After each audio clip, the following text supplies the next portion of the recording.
C বিচের বালুর উপর পড়া গাছের ছায়ায় বিশ্রাম নিতে সময় নষ্ট হয়।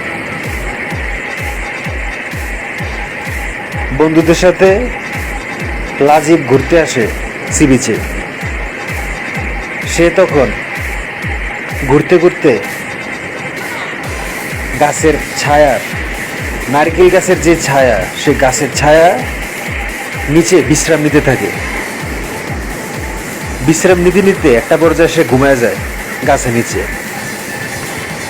কচ্ছপ আর খরগোশের দৌড় প্রতিযোগিতা গল্পের মধ্যে যেমন খরগোশ ঘুমায় গেছিল, ঠিক তেমনি লাজিব গাছের নিচে ঘুমিয়ে যাওয়াতে তার বন্ধুরা জাহাজে করে চলে যায় তাকে সি বিচে একা রেখে। তখন লাজিব, অনেক রাত হয়, সে তখনও ঘুমায় থাকে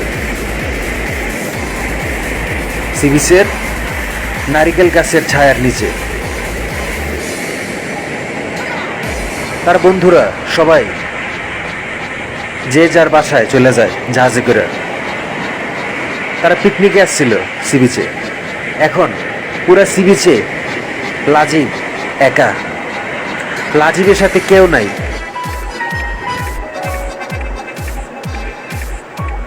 অনেক রাত হয়, লাজিব ঘুম থেকে উঠে এদিক সেদিক দেখে, কিন্তু কেউ কোনো আওয়াজ সে আর শুনতে পায় না। সে গাছের নিচে থাকে, তার খুব ভয় হয়। ঘুম থেকে উঠে দেখে কোনো হইচই নাই, সবাই তাকে সি বিচ ফেলে চলে যায় বাড়িতে। লাজিব তখন একলা একলা সি বিচের এদিক থেকে ওইদিক ঘুরতে থাকে। চিৎকার করার সাহস নাই, কারণ চিৎকার করলে যদি জীবজন্তু আসে তাকে মারতে। সি বিচে অনেক সাপ আছে, বিষাক্ত সাপ। সি বিচে কুমির আছে, সাপ আছে। বালুর নিচে সাপ বাসা, সাপের বাসা, সাপের গর্ত সি বিচের বালুর নিচে। অনেক রাত হয়ে যায় তখন।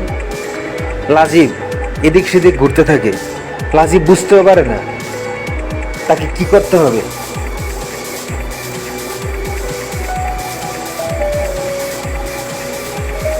তার নাম লাজিব সর্দার, ভয়ে রাত কাটায় সি বিচ।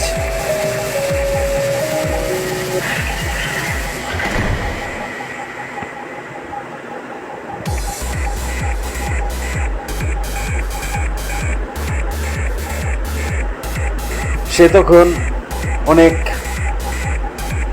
ভয় থাকে। তার সাথে কেউ না থাকায় গাছের কার্বন ডাই অক্সাইড তাকে হ্যালোসিনেশন করে। কিছু দরজা আসে তার কাছে।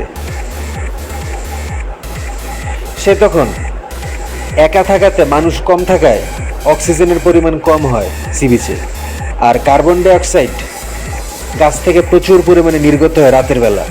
এর কারণে সে একটা হ্যালোসিনেশন ফিল করে। সে দেখতে পায় অনেক দরজা তার সামনে আসে। পাইথনের ডিম দেখার পর ক্ষুধার্ত লাজিব খেয়ে নেয় সব, ফলে অভিশাপ লাগে। এই যে দর্শক ভাই আর বোনেরা, আপনারা সবাই দেখতেছেন যে লাজিবের সামনে অনেকগুলো পাইথনের ডিম লাজিব দেখে সি বিচের বালুর উপর। পাইথন সাপ ঘুমাইছিল অথবা একটু দূরে ছিল। সে ক্ষুধার্ত লাজিব তখন সেই পাইথন সাপের ডিম সবগুলো খেয়ে নেয়। ডিম খাওয়ার পর অভিশাপ লাগে তার। ফ্রেমবন্দি ছবিতে পরিণত হয় লাজিব। মিউজিয়ামে বন্দি, ফ্রেম বন্দি লাজিব।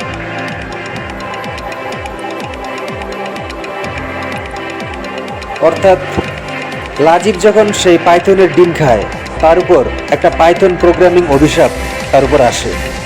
সে সাথে সাথে একটা ফ্রেমের ভিতর বন্দি হয়। সে একটা ফ্রেমবন্দি ছবিতে পরিণত হয়।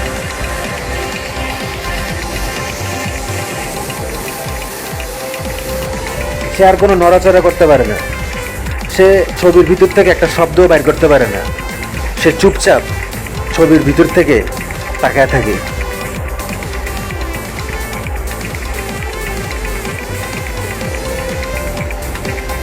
লাজিবের কোনো দোষ ছিল না, লাজিব খুব ক্ষুধার্ত ছিল, তাই সে পাইথন সাথে ডিম খায়। পাইথনের ডিম খাওয়ার ফলে তার উপর পাইথনের অভিশাপ আসে, ফলে তার উপর ফ্রেম প্রোগ্রামিং হয়, সে ফ্রেমবন্দি হয়।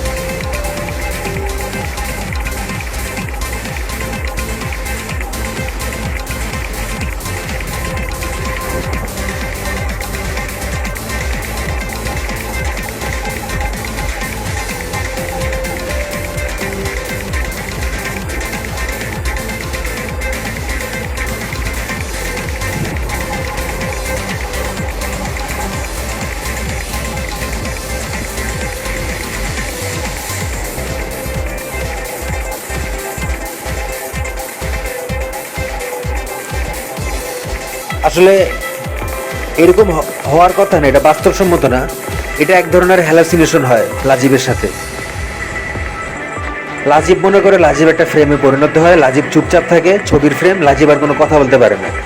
এবং যতক্ষণ পর্যন্ত কেউ সেই ছবি বার্গেনিং করে ক্রয় করে বাসায় ড্রিল মেশিন দিয়ে দেয়াল ফুটা করে লাগায়, ততক্ষণ সে ফ্রেমবন্দি থাকবে, এরকমটাই মনে করতে থাকে লাজিব।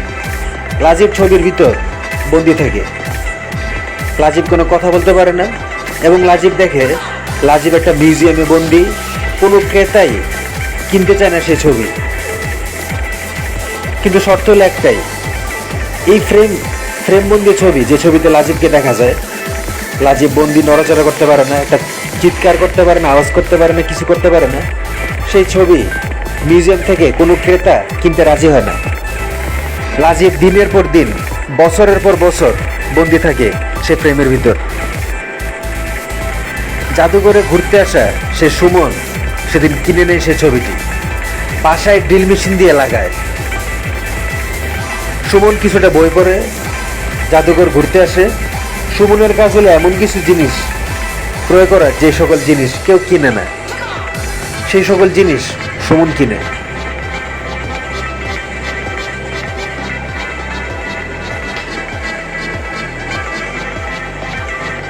সুমন যখন কিনতে আসে ছবিটি, তখন অনেকেই পিপিলিকার মতো সে ছবিটি কেনার জন্য দৌড়াইতে থাকে।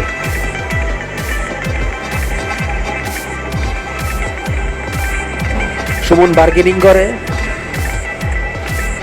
সুমন বলে, এই জাদুঘরের ম্যানেজার আপা, আপনি কোথায়? আপনি কি শুনতে পারতেছেন?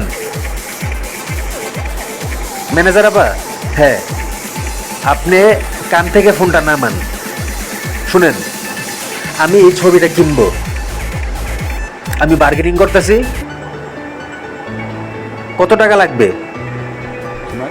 তখন ম্যানেজার আবার কোনো কথা বলেনি, ফোনে ব্যস্ত ছিল, আমি ছবিটা হাতে নেই।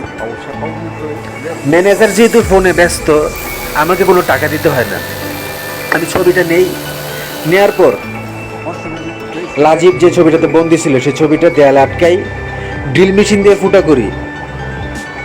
ফুটা করার পর আমি বাসায় ছবিটা টাঙানোর চেষ্টা করি।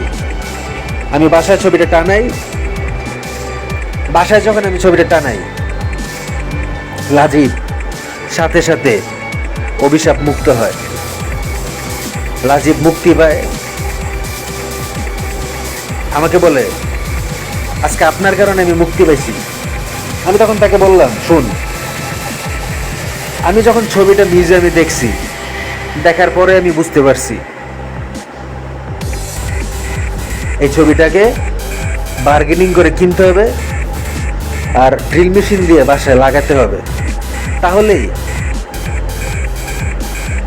বিপদ মুক্ত হবে ছবির ভিতরে থাকা মানুষটা। মানুষের চেহারা দেখলে বোঝা যায় সে কতটা বিপদে থাকে। শুন লাজিব, তোর কোনো ভয় নেই, আজ থেকে তুই একটা নতুন মোবাইল আর নতুন কাঠের বাড়ি নিয়ে এই বিদেশে তুই থাকবি। নতুন মোবাইল ও নতুন কাঠের বাড়ি পেয়ে খুশিতে নাচতে থাকে লাজিব।